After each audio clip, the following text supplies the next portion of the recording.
और सज्जनों, संत कहते कि जैसे विदुर जी महाराज निकले ना, ऐसा लगा जैसे पूरे कौरव वंश का पुण्य समाप्त हो गया।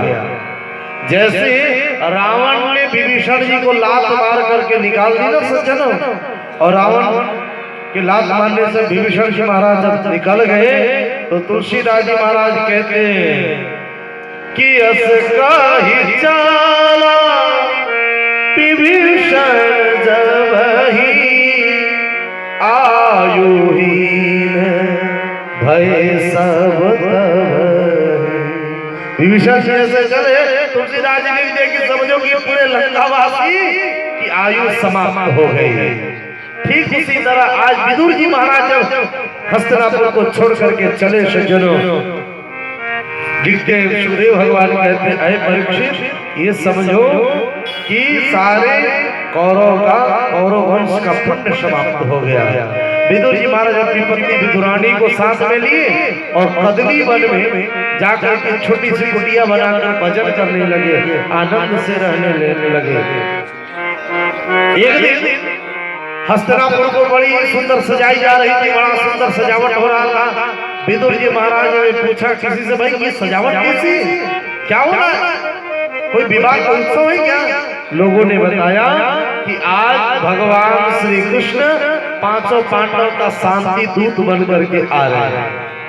जैसे विदुर जी ने सुना मेरे भगवान आ रहे हैं, मेरे गोविंद आ रहे हैं, मेरे ठाकुर आ रहे हैं, सज्जनों विदुर जी महाराज के आनंद का ठिकाना नहीं लगा। विदुर जी महाराज के आनंद का ठिकाना नहीं। श्री विदुर जी महाराज अपनी विदुरानी को कहते हैं, विदुरानी आज मेरे द्वारकाधीश आने वाले, आज मेरे कन्हैया आने वाले, चलो चल करके ठाकुर का दर्शन करते। और सज्जनों विदुरानी भी चले, भगवान श्री कृष्ण की सवारी आई, लोगों ने खूब जय जयकार करी, खूब फूल बरसाए, खूब जय जयकार हुई भगवान श्री कृष्ण की। उस अपार भीड़ में बेचारे वृद्ध बूढ़े विदुरानी धक्का खाने लगे, भगवान का दर्शन नहीं हुआ। धक्का खाते खाते लाखों की भीड़ थी, दीवार का सहारा लेकर के कन्हैया कन्हैया रटने लगे।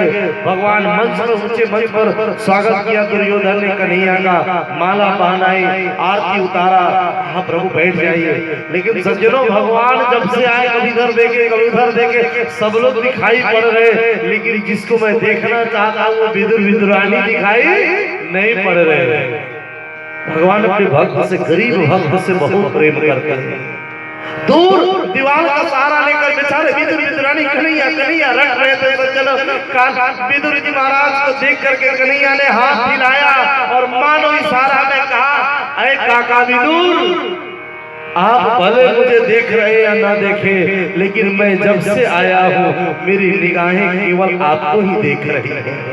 और जैसे विदुर जी को देख करके कन्हैया ने हाथ हिलाया, विदुर के आनंद का ठिकाना नहीं। अरे विदुरानी ये देखो, भगवान ने हमें देख लिया, कन्हैया ने हमें देख लिया, हमारा जीवन धन्य हो गया।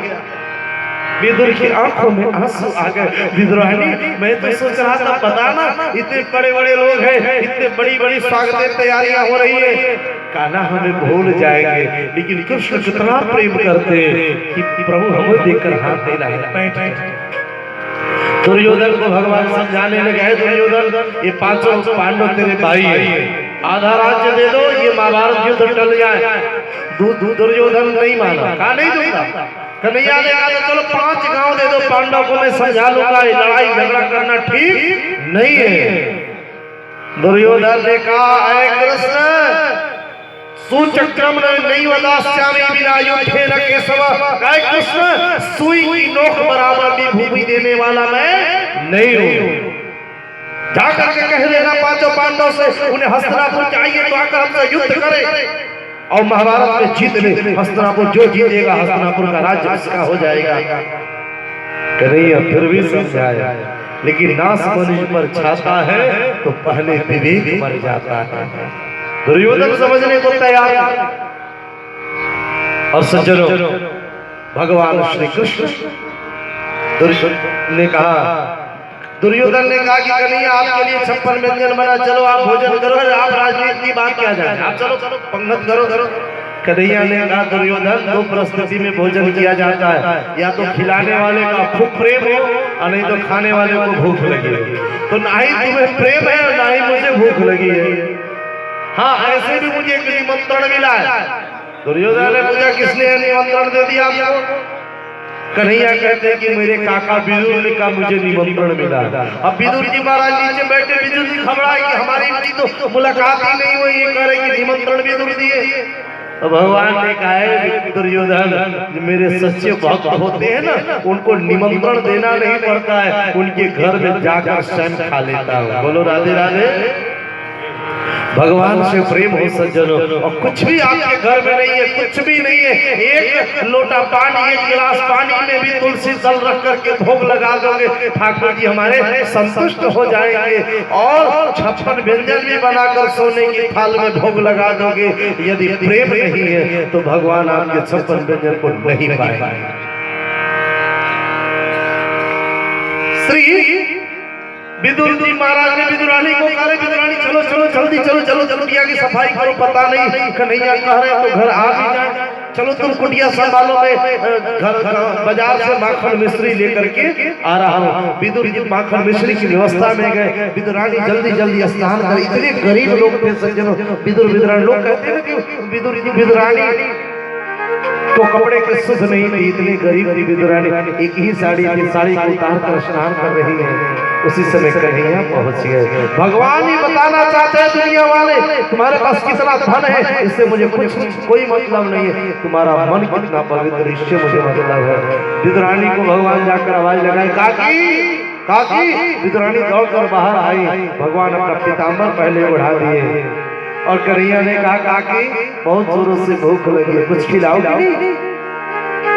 पेट पर हाथ हमारे कन्हैया, ये वही कृष्ण है जो अभी कुछ ही देर दुर्योधन को बोले कि मुझे भूख नहीं लगी है। अब विदुरानी काकी से कह रहे कि मुझे भूख नहीं, कुछ खिलाओ काकी।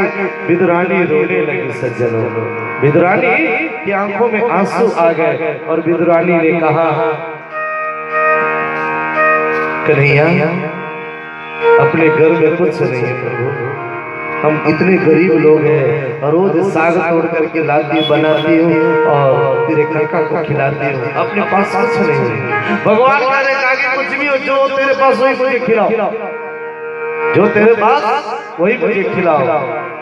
सज्जनों, विदुरानी दौड़ कर गई, केले तोड़ करके लाई, पके हुए केले, और केले को छीनी भगवान के मुख में देना चाहिए। आंखों में आंसू, हृदय में प्रेम इतना था कि केला छटक के नीचे गिर गया और छिलका भगवान के मुख में। और धन्य है कन्हैया, एक बार भी नहीं कहा कि काका छिलका क्यों खिला रही है। भगवान ने नहीं कहा, भगवान पा गए, छिलका खा गए कन्हैया। फिर दूसरा और भगवान छिलका खा खा कह रहे, काकी कितना स्वादिष्ट आपका केला है, कितना मीठा लग रहा है। हाँ कन्हैया क्यों नहीं। फिर दूसरा केला छिल, फिर छिलका खिला दिया, केला नीचे। कन्हैया प्रेम से बाहर है। उसी समय विदुर जी महाराज आ गए सज्जनों, और विदुर जी ने जब देखा, रे विदुरानी तूने ये क्या किया, मेरे भगवान को तूने छिलका खिला दिया, बहुत डांटते हैं विदुर जी महाराज। विदुरानी बोली मुझसे भूल हो गई, तो भगवान क्षमा करना, इसको समझ में नहीं आया। और बड़े प्रेम से श्री विदुर जी महाराज भगवान को माखन मिश्री खिला रहे। एक बार माखन मिश्री खिलाए, भगवान खा ले, दूसरा बार खिलाए, खा लिए, और जब तीसरा बार खिलाना चाहे ना तो भगवान ने पाँव पकड़ लिया। कन्हैया ने पाँव पकड़ लिया, बोले काका एक बात बोलूं, बुरा तो नहीं मानोगे? नहीं, आप बोलो ना प्रभु। आंखों में आंसू भर करके कन्हैया ने कहा, काका जो स्वाद, जो मिठाई काकी विदुरानी के छिलके में थे ना, तो आपके इस माखन और मिश्री में नहीं है। क्यों? क्योंकि आपको ये लग रहा है कि मैं भगवान को बहुत बड़ी चीज खिला रहा हूं, मैं माखन मिश्री खिला रहा हूँ। और काकी को तो होश ही नहीं था, पता ही नहीं था कि ये छिलका है कि केला है। मैं तो प्रेम का पुजारी हूँ, मैं तो प्रेम का प्यासा हूँ।